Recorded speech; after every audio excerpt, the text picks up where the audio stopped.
ഇന്ന് നമ്മുടെ ഇടയിൽ ഒരുപാട് പേരിൽ മിക്ക തരത്തിലുള്ള ജീവിതശൈലി രോഗങ്ങളും കൂടി വരികയാണ്. അതിനൊരു ബേസ് ആയിട്ടുള്ള ഒരു കാരണം എന്ന് പറഞ്ഞിട്ടുണ്ടെങ്കിൽ നമ്മുടെ അമിതവണ്ണമാണ്. അപ്പോൾ എന്താണ് ഈ അമിതവണ്ണം, അല്ലെങ്കിൽ നമുക്ക് അമിതവണ്ണമുള്ളവർക്ക് അത് എങ്ങനെ കുറയ്ക്കാം, ഒരു ഹെൽത്തി ആയിട്ട് എങ്ങനെ കുറയ്ക്കാം എന്നൊക്കെ നമുക്ക് ഈ വീഡിയോയിലൂടെ നോക്കാം.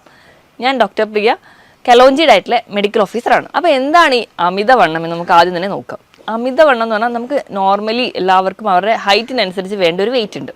ആ വെയിറ്റിലും അധികമായിട്ട് നമ്മുടെ ശരീരത്തിൽ കൊഴുപ്പ് കെട്ടിക്കിടക്കുന്ന ഒരു അവസ്ഥയാണ് നമ്മൾ അമിതവണ്ണം എന്ന് പറയാം. അപ്പം ഓരോരുത്തർക്കും നോക്കുമ്പോൾ അവർക്ക് അമിതവണ്ണമാണോ എന്നൊക്കെ തിരിച്ചറിയാൻ വേണ്ടി നമ്മുടെ WHO തന്നെ ഒരു മാനദണ്ഡം വെച്ചിട്ടുണ്ട്. അപ്പം അത് പ്രകാരം നമ്മൾ ബോഡി മാസ് ഇൻഡെക്സ് എന്നാണ് കാൽക്കുലേറ്റ് ചെയ്യുക. ബോഡി മാസ് ഇൻഡെക്സ് എങ്ങനെ കാൽക്കുലേറ്റ് ചെയ്യാം? നമ്മുടെ ശരീരഭാരം കിലോഗ്രാമിൽ എടുക്കുക, അതിനെ നമ്മുടെ ഹൈറ്റ് മീറ്റർ സ്ക്വയറിൽ വെച്ച് ഹരിക്കുമ്പോൾ കിട്ടുന്നതാണ് നമ്മുടെ BMI എന്ന് പറയുന്നത്. ആ ഒരു BMI എന്ന് പറയുന്നതിൻ്റെ വാല്യൂ എത്രയാണോ കിട്ടുന്നത് അത് വെച്ചിട്ടാണ് നമുക്ക് അമിതവണ്ണമാണോ അതോ നമുക്ക് നോർമൽ വെയിറ്റ് ആണോ എന്നൊക്കെ കാൽക്കുലേറ്റ് ചെയ്യുന്നത്. ഇപ്പോൾ നോർമൽ എന്ന് പറഞ്ഞാൽ 18-നും 25-നും ഇടയിലാണ് നിങ്ങൾക്ക് BMI കാൽക്കുലേറ്റ് ചെയ്യുമ്പോൾ കിട്ടുന്നതെങ്കിൽ നമ്മൾ നോർമലാണ്, നമുക്ക് അമിതവണ്ണവുമില്ല, നമുക്ക് ശരീരഭാരം കുറവുമല്ല. ഇപ്പോൾ 18-ന് താഴെ വരുവാണെങ്കിൽ നമുക്ക് ശരീരഭാരം കുറവാണ്, നമ്മൾ വെയിറ്റ് കുറവാണ്, അണ്ടർ വെയിറ്റ് എന്നൊക്കെ നമുക്ക് പറയാം. ഇപ്പോൾ 25-ന് മുകളിലോട്ട് വരുമ്പോൾ നമ്മൾ അതിന് അമിതവണ്ണം എന്ന് പറയും. ഇപ്പോൾ 25-നും 30-നും ഒക്കെ ഇടയിലാകുമ്പോഴത്തേക്കും നമ്മൾ അമിതവണ്ണത്തിൻ്റെ ഒരു കാറ്റഗറിയിൽ കൂടും. ഈ 30-ന് മുകളിൽ പോകുമ്പോഴത്തേക്കും നമ്മളതിനെ പൊണ്ണത്തടി എന്നാണ് പറയാം. അപ്പം അമിതവണ്ണം ഉണ്ടാവാൻ പല കാരണങ്ങൾ കൊണ്ട് നമുക്ക് കാണാറുണ്ട്. അപ്പം നമുക്ക് ഒന്നെങ്കിൽ നമ്മൾ എന്തെങ്കിലും ഭക്ഷണം കഴിക്കുന്നതിൻ്റെ ഭാഗമായിട്ട് വരാം, അല്ലെങ്കിൽ മറ്റു പല രോഗത്തിൻ്റെ അടിസ്ഥാനത്തിൽ വരാം. അപ്പോൾ അമിതവണ്ണം ഉണ്ടാവാനുള്ള കാരണങ്ങൾ നമ്മൾ എക്സോജീനിയസ് എന്നും എൻഡോജീനിയസ് എന്നും ഡിവൈഡ് ചെയ്തിട്ടുണ്ട്. അപ്പോൾ നമ്മൾ കഴിക്കുന്ന ഭക്ഷണ രീതിയാണ് പ്രശ്നമെങ്കിൽ അതുമൂലം നമുക്ക് അമിതവണ്ണം വരാം. ഇപ്പം നമുക്ക് അതല്ലാതെ വരുന്ന ചില രോഗങ്ങൾ മൂലം നമുക്ക് അമിതവണ്ണം വരാറുണ്ട്. ഇപ്പം കൊളസ്ട്രോൾ കൂടിയ ആൾക്കാർക്കോ അല്ലെങ്കിൽ PCOD പോലെയുള്ള കണ്ടീഷൻസിലൊക്കെ നമുക്ക് അമിതവണ്ണം പറയാറുണ്ട്. തൈറോയ്ഡ് ഹോർമോണിൻ്റെ ഡിസ്ഫങ്ഷൻ ഉള്ളവർക്ക് ഒരു PCODയുടെ കേസ് എടുക്കുമ്പം അമിതവണ്ണം PCOD എന്ന് പറഞ്ഞ ഒരു സൈക്കിൾ പോലെയാണ്. അമിതവണ്ണമുള്ളവർക്ക് PCOD ചാൻസ് ഉണ്ട്. അതുപോലെ തന്നെ PCOD വരുന്നതിൻ്റെ ഭാഗമായിട്ടും അമിതവണ്ണം വരുന്നവരും ഉണ്ട്. അപ്പോൾ ഇതൊരു സൈക്ലിക് പ്രോസസ്സാണ്. ഇപ്പോൾ ഇത് കൂടാതെ തന്നെ പാരമ്പര്യമായിട്ട് തന്നെ വണ്ണമുള്ളവർ, ഇപ്പോൾ നമ്മുടെ മാതാപിതാക്കൾക്കൊക്കെ വണ്ണം ഉണ്ടെങ്കിൽ അങ്ങനെ വണ്ണം വെക്കാറുണ്ട് ടെൻഡൻസി കൂടുതലാണ്. ഈ അമിതവണ്ണം എന്ന് പറയുമ്പോൾ നമുക്കൊരു സൗന്ദര്യ പ്രശ്നം മാത്രമായിട്ട് ഒതുങ്ങുന്നില്ല. ഒരുപാട് പേർക്ക് ആ ഒരു സൈഡിലാണ് കൂടുതൽ ടെൻഷനെങ്കിലും അതിനേക്കാളും ഏറ്റവും ഇമ്പോർട്ടൻ്റ് എന്ന് പറഞ്ഞാൽ ഇത് പല രോഗങ്ങൾക്കും കാരണമാവുന്നുണ്ട്. അപ്പോൾ അമിതവണ്ണമുള്ള ഒരാൾക്ക് മുട്ടുവേദനയാണ് കാരണമെങ്കിൽ നമുക്ക് ആ മുട്ടുവേദനയെ എത്രത്തോളം ചികിത്സിച്ചിട്ട് യാതൊരു ഫലവും കിട്ടില്ല. അവരുടെ വെയിറ്റാണ് അവിടെ കൺട്രോൾ ചെയ്യേണ്ടത്. അമിതവണ്ണം ഉള്ളവർക്കാണ് ഇപ്പം മിക്ക ജീവിതശൈലി രോഗങ്ങളുണ്ടാവുക. ഇപ്പം ഡയബറ്റിസ് ആയിക്കോട്ടെ, കൊളസ്ട്രോള്, അതോടൊപ്പം തന്നെ BP കൂടി കൂടുതലായിട്ട് കാണും. അപ്പോൾ ഇവരെ ഒരു കൂടുതലായിട്ട് നിൽക്കുമ്പോൾ, അതായത് അമിതവണ്ണത്തോടൊപ്പം ഈ 3 രോഗങ്ങൾ ചേർന്ന് നിൽക്കുമ്പോൾ നമ്മൾ അതിനെ മെറ്റബോളിക് സിൻഡ്രോം എന്ന് പറയും. ഈ ഒരു കണ്ടീഷനിലൊക്കെ വന്നിട്ടുണ്ടെങ്കിൽ നമുക്ക് നമ്മുടെ ലൈഫ് ഭയങ്കര ബുദ്ധിമുട്ടാവും. കാരണം പല രോഗങ്ങൾ പെട്ടെന്ന് വരികയും അത് നമ്മുടെ ഹാർട്ട് കംപ്ലയിൻസിനോ അല്ലെങ്കിൽ മറ്റ് പല കണ്ടീഷൻസിന് വരികയും അത് കോംപ്ലിക്കേറ്റഡ് സ്റ്റേജിലോട്ട് പോവുകയും ചെയ്യും. ഇത് കൂടാതെ തന്നെ നമുക്ക് PCOD പോലെയുള്ള കണ്ടീഷൻ, ഇപ്പോൾ PCOD എന്ന് പറയുന്നൊരു കണ്ടീഷൻ നമ്മൾ എടുക്കുകയാണെങ്കിൽ ആ ഒരു സ്ത്രീകളിൽ അതുമൂലം ഇൻഫെർട്ടിലിറ്റി പോലെയുള്ള കണ്ടീഷൻസിലോട്ട് പോകാറുണ്ട്. ഇനി വെരിക്കോസ് വെയിൻ പോലെയുള്ള കണ്ടീഷൻസ് വരുന്നുണ്ട്. വെരിക്കോസ് വെയിൻ ഉണ്ടാവാൻ ഇവിടെ പറഞ്ഞ പോലെ അമിതവണ്ണം വരുന്നു, അതുപോലെ വെയിൻസിനുണ്ടാകുന്ന കംപ്രഷൻ, അങ്ങനെ നമുക്ക് അതിൻ്റേതായ ബുദ്ധിമുട്ടുകളുണ്ട്. ഇത് കൂടാതെ തന്നെ ഈ അമിതവണ്ണം നമുക്ക് മെൻ്റലി ഭയങ്കര ഇറിറ്റേറ്റഡ് ആയിരിക്കും, അത് കുറച്ചുകൂടി ഇൻട്രോവേർട്ട് ആയി പോവുകയും ആ ഒരു ഡിപ്രഷൻ പോലെയുള്ള കണ്ടീഷൻസിലോട്ട് പോകും. അപ്പോൾ എല്ലാ രീതിയിലും നോക്കിക്കഴിഞ്ഞാലും അമിതവണ്ണം ഭയങ്കര ബുദ്ധിമുട്ട് തന്നെയാണ്. അപ്പോൾ നമ്മൾ ഇത് എങ്ങനെ കുറയ്ക്കണം, അതാണ് നമുക്ക് എല്ലാവർക്കും അറിയേണ്ട കാര്യം. അപ്പോൾ അമിതവണ്ണം നമ്മൾ എങ്ങനെ കുറയ്ക്കണം നോക്കിക്കഴിഞ്ഞാൽ നമ്മുടെ ഏറ്റവും ബേസിക് ആയിട്ട് വേണ്ടതെന്ന് വെച്ച് കഴിഞ്ഞാൽ ഒരു ഡോക്ടറുടെ അല്ലെങ്കിൽ ഒരു ഡയറ്റീഷ്യൻ്റെ കൺസൾട്ടേഷൻ എടുക്കുകയാണ് വേണ്ടത്. നമ്മൾ ഒരുപാട് വീഡിയോസ് കാണുകയും അല്ലെങ്കിൽ ഒരുപാട് നെറ്റിലൂടെ നോക്കിയിട്ട് നമ്മുടെ ഇഷ്ടപ്രകാരം നമ്മളൊരു ഡയറ്റ് തുടങ്ങുന്നതിന് മുൻപ് ഏറ്റവും ആദ്യം വേണ്ടതെന്ന് പറഞ്ഞാൽ ഒരു ഡയറ്റീഷ്യനെ അല്ലെങ്കിൽ ഒരു ജനറൽ ഫിസിഷ്യനെ ഒക്കെ കണ്ടിട്ട് നമ്മുടെ ഹെൽത്ത് എങ്ങനെയാണോ അല്ലെങ്കിൽ നമ്മുടെ ഹെൽത്ത് ഓക്കെ ആണോ നോക്കിയിട്ട് വേണം നമ്മൾ എപ്പോഴും ഒരു ഡയറ്റ് പ്ലാൻ സ്റ്റാർട്ട് ചെയ്യാൻ. അപ്പോൾ അതിന് മുൻപായിട്ട് അപ്പോൾ നമ്മൾ എന്തൊരു ഡയറ്റ് എടുക്കുകയാണെങ്കിൽ അതിൻ്റെ മുൻപ് നമ്മുടെ നോർമൽ എല്ലാ വൈറ്റൽസും ഓക്കെ ആണോ നോക്കണം. നമ്മുടെ BP, നമ്മുടെ ഡയബറ്റീസിൻ്റെ ലെവൽ, അല്ലെങ്കിൽ നമുക്ക് ഷുഗർ ഉണ്ടോ, നമുക്ക് തൈറോയ്ഡ് പോലെ എന്തെങ്കിലും കണ്ടീഷൻസ് ഉണ്ടോ എന്നൊക്കെ നോക്കണം. കാരണം ഇങ്ങനെ എന്തെങ്കിലും രോഗങ്ങളുണ്ടെങ്കിൽ നമ്മൾ അത് ട്രീറ്റ് ചെയ്താൽ മാത്രമേ നമ്മുടെ വണ്ണം കുറയുള്ളൂ. ഇപ്പോൾ തൈറോയ്ഡ് ഹോർമോൺ ഡിസ്ഫങ്ഷൻ ഉള്ള ഒരാളാണെങ്കിൽ നമ്മൾ ഡയറ്റ് എടുത്തിട്ടുണ്ടെങ്കിൽ അവിടെ റിസൾട്ട് കിട്ടില്ല. അപ്പോൾ ആദ്യം നമ്മൾ ആ കണ്ടീഷൻ എന്താണെന്ന് നോക്കിയിട്ട് അതിനാദ്യം ട്രീറ്റ്മെൻറ്റ് എടുക്കണം. അതിനോടൊപ്പം തന്നെ നമ്മൾ ഡയറ്റ് എടുത്തു കഴിഞ്ഞാൽ കംപ്ലീറ്റ് ആയിട്ട് റിസൾട്ട് കിട്ടും. അപ്പോൾ മൊത്തത്തിൽ ഒരു ഭക്ഷണം മാത്രം നിയന്ത്രിച്ചാൽ പോരാ, കൃത്യമായൊരു വ്യായാമം വേണം. നമ്മൾ എങ്ങനെയൊക്കെയെങ്കിലും നമ്മൾ കൃത്യമായ ഒരു സമയം കണ്ടെത്തണം വ്യായാമത്തിന് വേണ്ടിയിട്ട്. അപ്പം ആഴ്ചയിൽ ഒരു 5 ദിവസമെങ്കിലും ഒരു അരമണിക്കൂർ മുതൽ 3/4 മണിക്കൂർ വരെയെങ്കിലും ഏതെങ്കിലും തരത്തിൽ നമുക്ക് ഏത് തരത്തിലുള്ള വ്യായാമമാണെന്ന് നല്ലൊരു ഫിറ്റ്നസ്സോ സർട്ടിഫൈഡ് ആയിട്ടുള്ള ഫിറ്റ്നസ് ട്രെയിനറിൻ്റെ അടുത്തോ അല്ലെങ്കിൽ നമ്മുടെ ഒരു ഡോക്ടറെ അടുത്തോ കൺസൾട്ടൻറ്റിൻ്റെ അടുത്തോ ചോദിച്ചതിന് ശേഷം കൃത്യമായിട്ട് വ്യായാമം കൂടി ഉണ്ടെങ്കിൽ നമുക്ക് ഈസി ആയിട്ട് വെയിറ്റ് കുറയ്ക്കാൻ പറ്റും. ഇപ്പോൾ ഒരു 100 കിലോ ഉള്ള ഒരാൾക്കാണെങ്കിൽ ഒരു 65 കിലോ വരെയെങ്കിലുമൊക്കെ സുഖമായിട്ട് കുറയ്ക്കാൻ നമുക്ക് ഈ ഒരു ഡയറ്റിലൂടെ തന്നെ ചെയ്യാൻ പറ്റും. അപ്പോൾ നമ്മൾ ആദ്യം ഈ വൈറ്റൽസ് ഒക്കെ ചെക്ക് ചെയ്തു, എല്ലാം നോർമൽ ആണെന്ന് ഉറപ്പ് വരുത്തി കഴിഞ്ഞാൽ നമ്മുടെ ഫുഡ് ഹാബിറ്റ്സ് ഒക്കെ തന്നെ മാറ്റണം. അപ്പോൾ ഫുഡിൽ ഏറ്റവും ആദ്യം നമ്മൾ കട്ട് ചെയ്യാൻ പറയുക എപ്പോഴും ഒരു ഷുഗറിൻ്റെ ലെവൽ, അതുപോലെ തന്നെ ഉപ്പിൻ്റെ ലെവൽ. അപ്പോൾ നമ്മൾ കംപ്ലീറ്റ്ലി ഷുഗർ കുറയ്ക്കണം. ഷുഗർ കുറയ്ക്കുന്നതിനോടൊപ്പം തന്നെ അന്നജത്തിൻ്റെ അളവ് നല്ലപോലെ കുറയ്ക്കും. കംപ്ലീറ്റ്ലി അത് ഒഴിവാക്കാൻ പറ്റുകയാണെങ്കിൽ അത് ഏറ്റവും നല്ലത്. അപ്പോൾ അന്നജം എന്ന് പറഞ്ഞാൽ നമ്മൾ കഴിക്കുന്ന ചോറ്, ചപ്പാത്തി, ആട്ടയുടെ പ്രൊഡക്ട്സ്, അങ്ങനെ എല്ലാത്തിലും നമ്മൾ ഇപ്പോൾ കഴിക്കുന്ന ബ്രെഡ് ആയിക്കോട്ടെ, ബണ്ണായിക്കോട്ടെ, എല്ലാം കാർബോഹൈഡ്രേറ്റ് ആണ്. അപ്പോൾ അത് കംപ്ലീറ്റ്ലി കുറയ്ക്കുക. ഇനി അടുത്ത് നമ്മൾ ഫാറ്റിൻ്റെ അളവ് കുറയ്ക്കണം. നമ്മൾ എക്സസ് ആയിട്ട് കഴിക്കുന്ന ഫാറ്റ്, അതായത് ഒരുപാട് ഫ്രൈഡ് ഫുഡ് കഴിക്കുക, ഒരുപാട് ടിൻഡ് ഫുഡ് കഴിക്കുക, പ്രോസസ്ഡ് ഫുഡ് കഴിക്കുക. ഇപ്പം മധുരം കുറയ്ക്കുക എന്ന് പറയുമ്പോൾ പഞ്ചസാര മാത്രം, അല്ലെങ്കിൽ ചായയിലോ കാപ്പിയിലോ പഞ്ചസാര കുടിക്കാതിരിക്കുക അല്ലെങ്കിൽ ആഡ് ചെയ്യാതിരിക്കുന്നവരാണെങ്കിൽ അത് മാത്രം അവോയ്ഡ് ചെയ്താൽ പോരാ. നമ്മൾ കഴിക്കുന്ന എല്ലാ ബേക്കറി ഐറ്റംസിലും മധുരം കുറച്ചുകൂടി ഇരട്ടിപ്പിക്കാൻ വേണ്ടിയിട്ട് ഫ്രക്ടോസ് ആണ് ആഡ് ചെയ്യുന്നത്. അത് നമ്മുടെ ഗ്ലൂക്കോസിനേക്കാളും അല്ലെങ്കിൽ നമ്മൾ നോർമൽ ഷുഗറിനേക്കാളും ഇരട്ടി ദോഷം ചെയ്യുന്നതാണ്. അപ്പോൾ ഹൈ ഫ്രക്ടോസ് കോൺ സിറപ്പാണ് മിക്ക വസ്തുക്കളിൽ ആഡ് ചെയ്യുന്നത്. അതുകൊണ്ടാണ് ഇന്ന് മറ്റ് പല ജീവിതശൈലി, ഇപ്പോൾ യൂറിക് ആസിഡിൻ്റെ പ്രശ്നങ്ങളായിക്കോട്ടെ, ഫ്രക്ടോസിൻ്റെ കൂടുതൽ ഉപയോഗം കൊണ്ടാണ് ഫാറ്റി ലിവർ പോലെയുള്ള കംപ്ലയിൻസ് ഒക്കെ ഉണ്ടാകുന്നത്. അപ്പോൾ അതൊക്കെ കൺട്രോൾഡ് ആവുക. അതിനോടൊപ്പം തന്നെ ഡയറ്റ് എടുക്കുമ്പോൾ നമ്മൾ ആദ്യം തന്നെ കൺട്രോൾ ചെയ്യേണ്ടത് ഈ പറഞ്ഞ ഭക്ഷണങ്ങളാണ്. അപ്പോൾ ഈ ഭക്ഷണം കഴിക്കുന്ന ഇതൊക്കെ അവോയ്ഡ് ചെയ്യുമ്പോൾ നമ്മൾ എന്തൊക്കെ കൂടുതലായിട്ട് കഴിക്കണം? കൂടുതലായിട്ട് നമ്മൾ എപ്പോഴും പ്രോട്ടീൻസ് ചേർക്കുക. പ്രോട്ടീൻസ് ആണ് ഏറ്റവും നമുക്ക് വേണ്ടത്. നമ്മുടെ മസിൽ ബിൽഡ് ചെയ്യാനും നമുക്ക് വേണ്ട എനർജി. എപ്പോഴും കാർബോഹൈഡ്രേറ്റ് എന്ന് പറഞ്ഞാൽ നമുക്ക് എന്തെങ്കിലും ജോലി ചെയ്യാൻ വേണ്ടിയിട്ടുള്ള എനർജിയാണ് കാർബോഹൈഡ്രേറ്റ് തരിക. ഇപ്പം ഇന്നത്തെ ഒരു ലൈഫ് സ്റ്റൈൽ പ്രകാരം നമുക്ക് ഒരുപാട് ആയാസമുള്ള അല്ലെങ്കിൽ അധ്വാനമുള്ള ജോലികളൊന്നുമില്ല. അപ്പോൾ കാർബോഹൈഡ്രേറ്റിൻ്റെ അളവ് മാക്സിമം കുറയ്ക്കുക. നമുക്ക് അതിന് പകരം പ്രോട്ടീൻസ് കഴിക്കുക, നല്ലപോലെ വെജിറ്റബിളും ഫ്രൂട്ട്സും കഴിക്കുക. അത് കൂടുതൽ കട്ട് ചെയ്ത് ഫ്രഷ് ആയിട്ട് സാലഡായിട്ട് കഴിക്കുന്നതാണ് ഏറ്റവും നല്ലത്. നമ്മൾ ജ്യൂസാക്കി കഴിക്കുമ്പോൾ വീണ്ടും പഞ്ചസാര ആഡ് ചെയ്യുന്നു, അതിലുള്ള ഫൈബറൊക്കെ നഷ്ടപ്പെടുന്നു. അപ്പോൾ ജ്യൂസാക്കി കഴിക്കാതെ മാക്സിമം കട്ട് ചെയ്ത് കഴിക്കാൻ വേണ്ടി ശ്രദ്ധിക്കുക. ഇപ്പോൾ സീസണൽ ആയിട്ടുള്ള നമ്മുടെ വീട്ടിലേക്കുള്ള പച്ചക്കറികളോ അല്ലെങ്കിൽ നമ്മുടെ നാട്ടിലേക്കുള്ള ഫ്രൂട്ട്സൊക്കെ കൂടുതലായിട്ട് കഴിക്കാൻ വേണ്ടി ശ്രദ്ധിക്കുക. അപ്പോൾ നമുക്ക് അതുവഴി ഉണ്ടാകുന്ന കുറേ വിഷാംശമൊന്നും നമ്മുടെ വയറിലെത്താതിരിക്കുകയും നമ്മുടെ ബോഡീനെ പ്രൊട്ടക്റ്റ് ചെയ്യാൻ പറ്റും. എപ്പോഴും നമ്മൾ സാലഡ് തിരഞ്ഞെടുക്കുമ്പോൾ അതിൻ്റെ കൂടെ തന്നെ ഒലിവ് ഓയിലൊക്കെ ആഡ് ചെയ്യുമ്പോൾ നമുക്ക് നമ്മുടെ ശരീരത്തിൽ നീർക്കെട്ട് ഉണ്ടാകുന്നതോ അല്ലെങ്കിൽ നമ്മുടെ ശരീരത്തിൽ കൊഴുപ്പടിയുന്ന ആ ഒരു ടെൻഡൻസി തന്നെ കുറയും. അപ്പോൾ ഒലിവ് ഓയിൽ എന്ന് പറഞ്ഞാൽ നല്ലൊരു ആൻറ്റി ഓക്സിഡൻസ് ആണ്. അത് നല്ലപോലെ ഒമേഗ 3 ഫാറ്റി ആസിഡ്സ് ഉണ്ട്.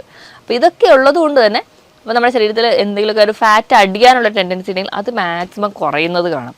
അപ്പം ഭക്ഷണത്തിൽ ഈ ഒരു രീതിയിലൂടെ മാറ്റും. ഇപ്പം നമ്മൾ ഒരു ഫുഡ് കഴിക്കുന്ന ഒരു പാറ്റേൺ എടുക്കുകയാണെങ്കിൽ, ഇപ്പം നോർമലി നല്ലപോലെ ഹെവി ആയിട്ട് ഫുഡ് കഴിക്കുന്ന ഒരാളാണെങ്കിൽ ഒറ്റയടിക്ക് ഇതെല്ലാം കട്ട് ചെയ്യാൻ നമുക്ക് പാടായിരിക്കും. അപ്പോൾ നമ്മുടെ പ്ലേറ്റിനെ തന്നെ ഒന്ന് സെറ്റ് ചെയ്യുക എന്ന് നോക്കുമ്പോൾ നോർമലി ഒരു പ്ലേറ്റ് എടുക്കുകയാണെങ്കിൽ അതിൽ ഹാഫ് പോർഷൻ നമ്മൾ പ്രോട്ടീനിലോട്ട് കൊണ്ടുവരും. പ്രോട്ടീൻ നമ്മൾ പയറ്, കടല, പരിപ്പ്, ഇറച്ചി, മീൻ, മുട്ട, ഇതെല്ലാം പ്രോട്ടീൻസിൽ വരും. അപ്പോൾ വെജിറ്റബിൾ ആയിക്കോട്ടെ അല്ലെങ്കിൽ നോൺ വെജ് ആയിക്കോട്ടെ, പ്രോട്ടീൻസ് അര ഭാഗമെങ്കിലും പ്രോട്ടീൻസ് തന്നെ കഴിക്കുക. ഒരു 1/4 ഭാഗം വെജിറ്റബിൾസിനും ഫ്രൂട്ട്സിനും കൊടുക്കുക. ബാക്കി ഒരു 1/4 ഭാഗം മാത്രം, ഒരു പിടി ചോറൊക്കെ മാക്സിമം ആ ഒരു കുറച്ചുകൊണ്ട് വരുന്ന ആദ്യ ഘട്ടത്തിൽ നമുക്ക് കഴിക്കാവുന്നതാണ്. എപ്പോഴും കഴിക്കുന്നുണ്ടെങ്കിൽ തന്നെ ഒരു കുത്തരി തിരഞ്ഞെടുക്കാൻ വേണ്ടി നോക്കുക. കാരണം അതിലൂടെ നമുക്ക് കുറച്ച് ഫൈബർ കിട്ടുമല്ലോ. അപ്പം അത് കഴിഞ്ഞ് നോർമലി അത് കുറച്ചുകൊണ്ട് വരും. ഇപ്പം ചോറിന് പകരം ചപ്പാത്തി കഴിക്കുന്നവരാണെങ്കിൽ 1-2 ചപ്പാത്തിയൊക്കെ ആദ്യ സമയങ്ങളിൽ കഴിക്കാം. കാലക്രമേണ കാർബോഹൈഡ്രേറ്റിൻ്റെ ലെവൽ നല്ലപോലെ കുറച്ചുകൊണ്ട് വരാൻ നിങ്ങൾ ശ്രമിക്കണം. അപ്പോൾ ഒരുപാട് ആൾക്കാരും പറയാറുള്ളതാണ്, ഡയറ്റ് ചെയ്യണമെന്ന് ഭയങ്കര ആഗ്രഹമുണ്ട്, വെയിറ്റ് കുറയ്ക്കാൻ ഭയങ്കര ആഗ്രഹമുണ്ട്, പക്ഷേ എനിക്ക് വിശപ്പ് കൺട്രോൾ ചെയ്യാൻ പറ്റുന്നില്ല, ഭക്ഷണം കുറയ്ക്കുമ്പോഴത്തേക്കും ഭയങ്കരമായിട്ട് വിശക്കുന്നു എന്നുള്ളത്. അപ്പോൾ നമുക്ക് ഈ ഒരു അമിതവണ്ണം ഉണ്ടാവാനുള്ള ഒരു മെയിൻ കാരണം എന്ന് പറഞ്ഞാൽ നമ്മൾ വിശക്കാതെ തന്നെ ഭക്ഷണം കഴിക്കുക എന്നുള്ളതാണ്. നമുക്ക് ഇന്നൊക്കെ എന്ന് പറഞ്ഞു കഴിഞ്ഞാൽ പട്ടിണിയൊന്നുമില്ല, ധാരാളം ഭക്ഷണം കഴിക്കാനുണ്ട്. അപ്പോൾ നമ്മൾ ഇടയിൽ ഇങ്ങനെ ഭക്ഷണം കഴിച്ചുകൊണ്ടേയിരിക്കും. ഇതാണ് പ്രത്യേകിച്ച് വലിയ ജോലിയൊന്നുമില്ല, ഒരു സെഡൻറ്ററി ലൈഫും കൂടിയായിരിക്കും. അതാണ് നമുക്ക് അമിതവണ്ണം ഉണ്ടാവാനുള്ള കാരണം. അപ്പോൾ നമ്മൾ കൃത്യമായിട്ട് ഭക്ഷണം കഴിക്കാൻ വേണ്ടി ഒരു ടൈം ടേബിൾ സെറ്റ് ചെയ്യുക. കൃത്യമായിട്ട് ഇപ്പോൾ നമ്മൾ 3 മീലാണ് നമ്മൾ മെയിൻ ആയിട്ടുള്ള 3 മീലാണ് നമ്മൾ മലയാളികൾ കൂടുതലായിട്ട് കഴിക്കുക. രാവിലത്തെ ബ്രേക്ക്ഫാസ്റ്റ്, ഉച്ചത്തെ ലഞ്ച്, രാത്രിത്തെ ഡിന്നർ. അപ്പോൾ ഈ മീൽസിനെ കട്ട് ചെയ്തിട്ട് പല തവണകൾ കുറച്ചുകൂടെ കൂട്ടുക, ക്വാണ്ടിറ്റി കുറച്ചുകൂടെ കുറയ്ക്കുക, നല്ല ക്വാളിറ്റിയുള്ള ഭക്ഷണവും കഴിക്കുക. എങ്കിൽ ഡയറ്റ് ചെയ്യാൻ നമുക്ക് ഈസി ആയിരിക്കും. അപ്പോൾ നമ്മൾ ഇടയിൽ രാവിലത്തെ ബ്രേക്ക്ഫാസ്റ്റ് കഴിഞ്ഞ് ഒരു 11 മണിക്ക് ചെറിയൊരു സ്നാക്ക് ടൈം കൊടുക്കുക. അത് കഴിഞ്ഞ് ഉച്ചയ്ക്കത്തെ ലഞ്ച്, വൈകുന്നേരം ഒരു ടീ ടൈം കൊടുക്കുക, അതിന് കഴിഞ്ഞിട്ട് ഒരു ഡിന്നർ. അപ്പോൾ നമ്മൾ ഈ 11 മണിക്കത്തെയും വൈകിട്ടത്തെയും ആ ഒരു എന്ന് പറഞ്ഞിട്ടുണ്ടെങ്കിൽ നമ്മൾ എപ്പോഴും ഒരു ജങ്ക് ഫുഡാണ് കൂടുതലാണ് കഴിക്കുക. അതിന് പകരം അത് കുറച്ചുകൂടി ഹെൽത്തി ആക്കാൻ വേണ്ടി ആ ഒരു 11 മണിക്കും നമ്മളതുപോലെ വൈകിട്ട് 4 മണിക്കും കഴിക്കുന്നത് എപ്പോഴും ഒരു നട്ട്സോ ഒരു ബൗൾ സാലഡോ ആ ഒരു രീതിയിലേക്ക് മാറ്റുക. ഇനി നിങ്ങൾക്ക് എത്ര ഭക്ഷണം കഴിച്ചിട്ട് നിങ്ങൾക്ക് വിശക്കുന്നു അല്ലെങ്കിൽ നിങ്ങൾക്ക് ഡയറ്റ് ചെയ്യാൻ പറ്റുന്നില്ല എന്നൊക്കെ ഉണ്ടെങ്കിൽ നിങ്ങൾ ഈ ഇടയിൽ കഴിക്കുന്ന ഭക്ഷണം കുറച്ചുകൂടെ ഫൈബർ റിച്ച് ആയിരിക്കും, അല്ലെങ്കിൽ കുറച്ചുകൂടെ വാട്ടർ കണ്ടന്റ് ഉള്ള ഫുഡുകൾ കഴിക്കുക. എങ്കിൽ നിങ്ങൾക്ക് വിശപ്പ് കുറച്ചും കൂടി കുറയും. ഇപ്പം നമ്മൾ ക്യുക്കമ്പറൊക്കെ, നമ്മൾ വെള്ളരിക്ക് കൂടുതലായിട്ട് കഴിക്കാൻ പറയുന്നതിന് ഒരു വലിയ കാരണം എന്ന് പറഞ്ഞിട്ടുണ്ടെങ്കിൽ ഇത് ധാരാളം ഫൈബേഴ്സ് ഉണ്ട്, ധാരാളം തന്നെ വെള്ളത്തിൻ്റെ അളവും നമുക്ക് ഉണ്ട്. അതുകൊണ്ട് തന്നെ നമ്മുടെ മെറ്റബോളിക് ആക്ടിവിറ്റി ഒക്കെ പെട്ടെന്ന് തന്നെ കൂട്ടി നമ്മുടെ ആ ഒരു ഫാറ്റ് ബേൺ ചെയ്ത് കഴിയുന്നത് കാണാം. അപ്പോൾ കൂടുതൽ സാലഡൊക്കെ കഴിക്കാൻ പറയുന്നത് ഇതുകൊണ്ട് തന്നെയാണ്. അപ്പോൾ ഇങ്ങനെയൊക്കെ ഒരു ഭക്ഷണം മാറ്റുകയാണ്. അതുപോലെ തന്നെ നമ്മൾ ഭക്ഷണം കഴിക്കുന്നതിന് മുൻപ് ഒന്നോ രണ്ടോ മുട്ട കഴിക്കണം. ഇപ്പോൾ നമ്മൾ ഉച്ചത്തെ ഒരു ഭക്ഷണം കുറച്ച് ഹെവി ആയിട്ട് കഴിക്കുന്ന ആൾക്കാരാണെങ്കിൽ ഡയറ്റിൻ്റെ തുടക്കത്തിൽ നമ്മൾ ഒന്നോ രണ്ടോ മുട്ട ഭക്ഷണത്തിന് കുറച്ച് മുൻപായിട്ട് കഴിക്കുക, അല്ലെങ്കിൽ ഒരു ബൗൾ സാലഡ് കഴിക്കുക, ഒരു 2 ഗ്ലാസ് വെള്ളം കുടിക്കുക. ഇങ്ങനെ ഏതെങ്കിലും ഒരു മെത്തേഡ് എടുക്കുകയാണെങ്കിൽ നമുക്ക് അത്രയ്ക്കൊന്നും ആ ഒരു ഉച്ച സമയത്ത് വിശക്കില്ല. അപ്പോൾ അങ്ങനെ വിശപ്പ് കുറയുമ്പോൾ നമ്മൾ എടുക്കുന്ന ഫുഡിൻ്റെ ക്വാണ്ടിറ്റി കുറയും. അങ്ങനെ നമുക്ക് നല്ല പോലെ തന്നെ നമ്മുടെ വെയിറ്റ് കുറയുന്നതായിട്ട് കാണാൻ പറ്റും. ഇനി ഇതിനോടൊപ്പം തന്നെ കൃത്യമായിട്ടൊരു വ്യായാമം കൂടി വേണം. വ്യായാമം നമ്മുടെ ബോഡിക്ക് പറ്റുന്നത്, അല്ലെങ്കിൽ നമ്മുടെ ഫിസിക്കൽ ആക്ടിവിറ്റിക്ക് പറ്റുന്ന രീതിയിലുള്ള വ്യായാമം തിരഞ്ഞെടുക്കുക. അത് ഏത് തരത്തിലുള്ള വ്യായാമമാവും. ഇനിയിപ്പോൾ വ്യായാമത്തിനൊന്നും സമയമില്ലാത്തവരാണ് എന്ന് എല്ലാവരും തന്നെ പറയാറുണ്ട്. അപ്പോൾ അങ്ങനെ പറയുമ്പോൾ അവർക്ക് എന്തെങ്കിലും എയറോബിക് എക്സസൈസുകളോ അല്ലെങ്കിൽ വീട്ടിൽ തന്നെ നമ്മുടെ റൂമിനുള്ളിൽ നിന്ന് ഒരു പാട്ടിട്ട് ഡാൻസ് ചെയ്യുകയാണെങ്കിൽ തന്നെ അത് തന്നെ ഏറ്റവും നല്ലൊരു വ്യായാമമാണ്. അവിടെ തന്നെ ഒരുപാട് ഫാറ്റ് ബേൺ ചെയ്യുന്നുണ്ട്. അപ്പോൾ അങ്ങനെയുള്ള എയറോബിക് എക്സസൈസുകൾ നിങ്ങൾക്ക് ചെയ്യാം. ഇതൊന്നും അല്ലെങ്കിലും ഇപ്പോൾ ഇതൊന്നും ചെയ്യാൻ പറ്റാത്തവരാണെങ്കിൽ നിങ്ങൾ രാവിലെ ജോലിക്ക് പോകുമ്പോൾ ലിഫ്റ്റിന് ഡിപ്പെൻഡ് ചെയ്യുന്നുണ്ടെങ്കിൽ അതിന് പകരം നിങ്ങൾ സ്റ്റെയർ യൂസ് ചെയ്യാം. അതുപോലെ തന്നെ നമ്മൾ ഫോണിലൊക്കെ ഒരുപാട് നേരം സംസാരിക്കുന്ന ആൾക്കാരാണെങ്കിൽ നടന്നുകൊണ്ട് ഫോൺ ചെയ്യുക. ഇപ്പം നമുക്ക് എല്ലാവർക്കും അറിയാം, അപ്പോൾ നമുക്ക് ഫാൻ വർക്ക് ചെയ്യണമെങ്കിലോ ടി വി വർക്ക് ചെയ്യണമെങ്കിൽ എല്ലാം റിമോട്ട് കൺട്രോളാണ്. അപ്പോൾ മാക്സിമം ഈ ഒരു ടൈമിലെങ്കിലും കുറച്ചെങ്കിലും നടക്കാൻ വേണ്ടിയിട്ട് റിമോട്ട് കൺട്രോളിനെ ഡിപ്പെൻഡ് ചെയ്യാതെ നമ്മൾ നടന്നു പോയി സ്വിച്ച് ഓഫ് ചെയ്യുകയൊക്കെ ചെയ്യാൻ ശ്രമിക്കുക. ഇങ്ങനെയെങ്കിലും കുറച്ചെങ്കിലും ഒരു വ്യായാമം ഉണ്ടായി കഴിഞ്ഞാൽ ഒരു പരിധി വരെ നമ്മുടെ ഫാറ്റൊക്കെ ബേൺ ചെയ്യുന്നത് കാണാൻ പറ്റും. ഇനി ഈ ഒരു പറഞ്ഞ രീതിയിലുള്ള വ്യായാമം, ഈ പറഞ്ഞ രീതിയിലുള്ള ഫുഡ് കൺട്രോളൊക്കെ ചെയ്യുക. അതിനോടൊപ്പം തന്നെ ചെറിയ ടിപ്സുകൾ പറഞ്ഞുതരാം. അതിൽ ഒന്നാമത്തേതുണ്ടെങ്കിൽ ചെറുനാരങ്ങ ആണ് നമ്മൾ യൂസ് ചെയ്യുന്നത്. നമുക്ക് പെട്ടെന്നൊരു ഫംഗ്ഷൻ വരുമ്പോൾ വെയിറ്റ് കുറയ്ക്കാനൊക്കെ ആണെങ്കിൽ നമ്മുടെ ചെറുനാരങ്ങ ഭയങ്കര യൂസ്ഫുള്ളാണ്. പക്ഷേ നമ്മൾ യൂസ് ചെയ്യേണ്ട രീതി എങ്ങനെയാണെന്ന് നോക്കാം. 1 ലിറ്റർ വെള്ളം എടുക്കുക, അതിലേക്ക് ഒരു ചെറുനാരങ്ങ, ചെറിയ ചെറുനാരങ്ങയാണെങ്കിൽ 1, വലുതാണെങ്കിൽ ഒരു പകുതി എടുക്കുക, നല്ലപോലെ പിഴിഞ്ഞ് അതിനോടൊപ്പം തന്നെ ഇഞ്ചി കൂടി ചതച്ചിടുക. നമ്മളിത് രാവിലെ വെറും വയറ്റിൽ കുടിക്കാം. പക്ഷേ അസിഡിറ്റി പോലെയുള്ള പ്രശ്നങ്ങളുള്ളവരാണെങ്കിൽ രാവിലെ വെറും വയറ്റിൽ കുടിക്കേണ്ട, പല തവണകളിലായിട്ട് ഒരു ദിവസം കുടിക്കുക. ആഴ്ചയിൽ ഒരു 3 ദിവസമെങ്കിലും ഇങ്ങനെ ചെയ്യുകയാണെങ്കിൽ നമുക്ക് വെയിറ്റ് ഗെയിൻ നല്ല പോലെ കുറയുന്നതായിട്ട് കാണാൻ പറ്റും. കാരണം ഇത് ഫാറ്റ് ബേൺ ചെയ്യാനും നമ്മുടെ മെറ്റബോളിക് ആക്ടിവിറ്റി ഒക്കെ കൂടുന്നതായിട്ട് കാണും. ഇത് പെട്ടെന്നുണ്ടാകുന്ന ഒരു വെയിറ്റ് ലോസിന് വേണ്ടിയിട്ട് മാത്രം ഡിപ്പെൻഡ് ചെയ്യുക. കണ്ടിന്യൂസ്ലി ഇത് യൂസ് ചെയ്യുന്നത് അത്ര നല്ലതല്ല. നമുക്ക് അസിഡിറ്റി പോലെയുള്ള പ്രശ്നങ്ങൾ ഉണ്ടാകാനുള്ള ചാൻസ് വളരെ കൂടുതലാണ്. ഇനി രണ്ടാമത് പറഞ്ഞാൽ ജീരകം ഇട്ട് തിളപ്പിച്ച വെള്ളം.